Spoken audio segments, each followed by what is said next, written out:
கோழிக்கோடு நகரத்தின் Royal palms அடுக்குமாடி குடியிருப்பின் 6வது தளத்தில் சாமியா மற்றும் அவரது மகள் மெஹர் வசித்து வந்தனர்.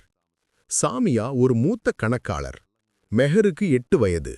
கடற்காற்றும் மீன்பிடி படகுகளின் வெளிச்சமும் சாமியாவுக்கு ஆறுதலாக இருந்தது. மெஹர் எப்போதும் சிரிப்பும் பிரகாசமும் கொண்ட ஒரு சுறுசுறுப்பான சிறுமி. 5 ஆண்டுகளுக்கு முன்பு கணவர் ரஃபீக் சாமியாவை விட்டு பிரிந்தார். அதற்கு பிறகு 2 ஆண்டுகளுக்குப் பிறகுதான் ஐடி மேலாளரான ஃபிரோஸை சாமியா திருமணம் செய்து கொண்டார். ஃபிரோஸ் மெஹரை தன் சொந்த மகளைப் போலவே பாசத்துடன் கவனித்துக் கொண்டார். அந்த குடும்பம் மெதுவாக மகிழ்ச்சியை மீட்டெடுத்தது. இருப்பினும் திருமணத்திற்கு பிறகு சிறிது காலத்திலேயே சாமியாவின் தாயார் நபீசா இறந்தார். 65 வயதான தந்தை ஹசன் கடுமையான மனச்சோர்வுக்கு ஆளானார். ஃபாரூக்கில் உள்ள அவரது பூர்வீக வீட்டில் அவர் தனியாக இருந்தார். இதை கண்ட சாமியா அவரை கோழிக்கோட்டில் உள்ள தனது அடுக்குமாடி குடியிருப்புக்கு அழைத்து வந்தார். ஆனால் ஹசன் பெரும்பாலான நேரங்களில் அறைக்குள்ளேயே அடைந்து கிடந்தார். அவர் தனது பழைய மகிழ்ச்சியை இழந்திருந்தார். பழைய நகைச்சுவையான தாத்தாவையும் மெஹர் திரும்பப் பெறவில்லை. ஒரு சனிக்கிழமை காலை வீட்டை சுத்தம் செய்யும் போதே சாமியாவின் மனதில் பயத்தின் நெருப்பு பொறி விழுந்தது. மெஹரின் பிரியமான மஞ்சள் ஃப்ராக்கில் காய்ந்த ஒரு வெள்ளை திரவத்தை அவள் கவனித்தாள். அது சாதாரண கரையில்லை என்று சாமியாவுக்கு புரிந்தது. அதிலிருந்து அவள் மனதில் பயம் ஆழமாக வேரூன்றியது. மாலை ஃபிரோஸ் அலுவலகத்திலிருந்து வந்தார். நடுங்கியபடி அவள் அந்த கரையை அவனிடம் காட்டினாள். ஃபிரோஸ் அதை மில்க் ஷேக் அல்லது ஐஸ்கிரீமாக இருக்கலாம் என்று சொல்லி சாதாரணமாக கடந்து சென்றான். நீ தேவையில்லாமல் டென்ஷன் ஆகாதே என்று அவன் சொன்னான். உப்பா இங்கு வந்ததிலிருந்து நீ ரொம்பவே கலக்கமாக இருக்கிறாய். ஆனால் அடுத்தடுத்த நாட்களில் மெஹரிடம் சில மாற்றங்கள் ஏற்பட்டன. இது சாமியாவின் சந்தேகத்தை மீண்டும் தூண்டியது. எப்போதும் விளையாடிக் கொண்டிருக்கும் மெஹர் திடீரென்று அமைதியானாள். அவள் தனியாக உட்கார்ந்தாள். தாத்தாவை பார்த்தால் அவள் விலகிச் செல்ல ஆரம்பித்தாள். ஒரு நாள் மெஹருக்கு குளிப்பாட்டும்போது கழுத்தில் ஒரு சிவப்பு கரையை கண்டபோது சாமியாவின் மனநிம்மதி முற்றிலும் பறிபோனது. 2 நாட்களுக்குப் பிறகு மெஹரின் மற்றொரு உடையில் மீண்டும் அதே வெள்ளைத் திரவத்தை கண்டாள். இதை கண்ட சாமியா ஒரு முடிவெடுத்தாள். அவள் அந்த உடையை ஒரு பிளாஸ்டிக் கவரில் வைத்து நகரில் உள்ள ஒரு தனியார் ஆய்வகத்தில் பரிசோதனைக்கு கொடுத்தாள். அடுத்த நாள் முடிவுகளை பெறச் சென்றபோது சாமியாவின் உலகம் சிதைந்தது. அந்த திரவம் விந்தணுவாக இருந்தது. அவளுக்கு மூச்சு திணறுவது போல் இருந்தது. பயத்துடன் மெஹரின் உடலை மீண்டும் பரிசோதித்தாள். உடல் ரீதியான துன்புறுத்தலின் அறிகுறிகள் எதுவும் இல்லை. ஆயினும் இந்த வீட்டில் ஃபிரோஸ், ஹசன் ஆகிய இருவரில் ஒருவர்தான் இதற்கு காரணம் என்று சாமியா பயந்தார்.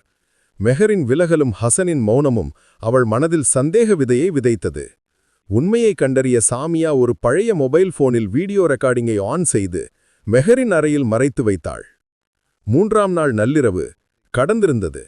மெஹரின் அறையிலிருந்து முனங்கல் போன்ற சத்தம் கேட்டு சாமியா திடுக்கிட்டு எழுந்தாள். சாமியா சத்தமிடாமல் அறைக்குள் ஓடினாள். கதவை திறந்தபோது அவள் கண்ட காட்சியில் அவளது உடல் உறைந்து போனது. உப்பா ஹசன் மெஹரின் அறையிலிருந்து வெளியே வந்து கொண்டிருந்தார். உப்பா, இந்த நேரத்தில் இங்கே என்ன செய்கிறீர்கள்? சாமியாவின் குரல் கோபத்தால் நடுங்கியது. ஹசனின் முகம் வெளிரியது. மெஹர், அவள் அழுவதை கேட்டேன். அவள் திணறி திணறி சொன்னார். நான் வந்து அவளை தேற்றினேன். ஆனால் சாமியாவின் கண்கள் ஹசனின் லுங்கியை பார்த்தன. அங்கே அவள் ஈரத்தை கண்டாள். அது அதே திரவம்தான். இது என்ன உப்பா என்று அவள் கத்தினாள். சாமியாவின் மனதிலிருந்த கடைசி நம்பிக்கையும் தகர்ந்தது. அவள் அலறி அழுதபடி ஃபிரோஸை எழுப்பினாள். அனைத்தையும் அவனிடம் சொன்னாள். ஃபிரோஸ் கோபத்துடன் குதித்தெழுந்து ஹசனை குற்றம் சாட்டினான். சாமியா போலீசுக்கு அழைத்தாள். ஃபிரோஸ் ஹசனை அறையில் பூட்டி வைத்தான். போலீஸ் வந்து ஹசனை கைது செய்தது. போலீஸ் ஹசனை அழைத்துச் சென்ற பிறகு சாமியா மெஹரின் அறைக்கு ஓடினாள். அவள் அந்த போனை எடுத்து ரெக்கார்டிங்கை பார்த்தாள். கோர்ட்டில் கொடுக்க ஆதாரம் வேண்டுமே. ஆனால் அங்கே அவள் கண்ட காட்சி அவளை அதிர்ச்சியடையச் செய்தது. அவளது உலகம் தலைகீழாக மாறியது. வீடியோவில் இரவு 1 மணி கடந்திருந்தது. மெஹர் தூங்கிக் கொண்டிருக்கும் அறைக்குள் ஒருவர் மிக கவனமாக வருகிறார். அவர் மெஹரின் உடையில் அந்த திரவத்தை பூசுகிறார். பின்னர் வேகமாக வெளியேறுகிறார். அது முடிந்த 5 நிமிடத்திற்குள் குளிர்தாக்கி பயந்தெழுந்த மெஹர் அழ ஆரம்பிக்கிறார். அந்த சத்தம் கேட்டு தனது அறையிலிருந்து பதற்றத்துடன் ஹசன் ஓடி வருகிறார். அவர் மெஹரை பாசத்துடன் எடுத்து தேற்றுகிறார். கேமராவின் வெளிச்சத்தில் முதலில் வந்த நபரின் முகம் தெளிவாக தெரிந்தது. சாமியா அதிர்ச்சியில் உறைந்து போனாள். அது ஃபிரோஸ். வயதான தந்தையை அடுக்குமாடி குடியிருப்பிலிருந்து வெளியேற்றுவதற்காக மெஹரை பயன்படுத்தி ஃபிரோஸ் கண்டுபிடித்த பிசாசுத்தனமான வழி அது. தன்னுடைய வசதிக்காக ஒரு பிஞ்சு குழந்தையின் மன நிம்மதியும் ஒரு வயதான மனிதனின் வாழ்க்கையும் அவன் பலி கொடுக்க முயற்சித்தான். போலீஸ்! சாமியா கத்தினாள். அவள் நடுங்கிய கைகளுடன் போனுடன் லிப்டுக்கு ஓடினாள். கீழே போலீஸ் ஜீப் அருகில் அவர்களை தடுத்தாள். நிறுத்துங்கள், தவறு நடந்துவிட்டது. குற்றவாளி ஃபிரோஸ். என் உப்பா இல்லை. அவள் போலீசுக்கு வீடியோவை காட்டினாள். ஃபிரோஸ் குற்றத்தை ஒப்புக்கொண்டான். போலீஸ் ஃபிரோஸை கைது செய்தது. நிரபராதியான ஹசன் விடுவிக்கப்பட்டார். சாமியா ஹசனின் காலில் விழுந்து கதறி அழுதாள். உப்பா, நான் உங்களை தவறாக புரிந்து கொண்டேன். என்னை மன்னியுங்கள் உப்பா. ஹசன் சாமியாவையும் ஓடி வந்த மெஹரையும் சேர்த்து அணைத்துக் கொண்டார்.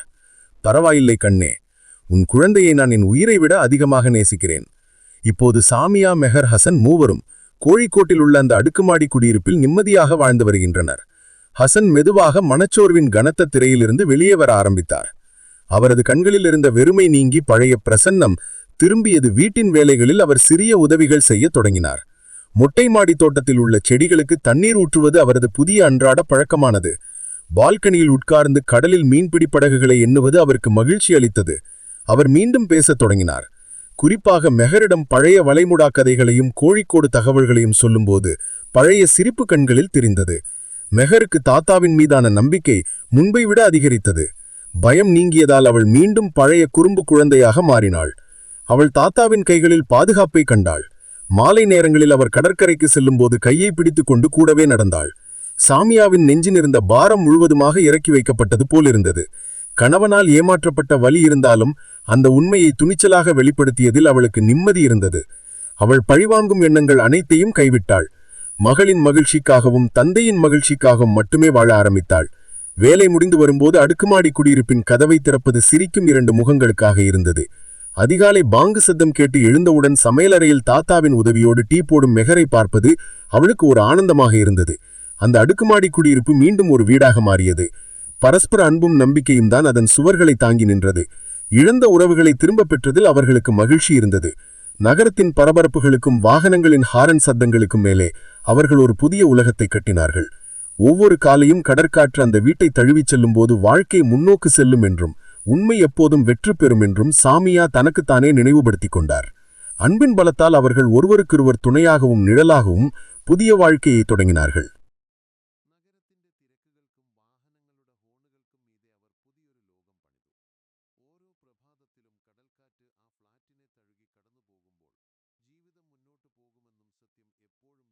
பரஸ்பரம் தாங்கும்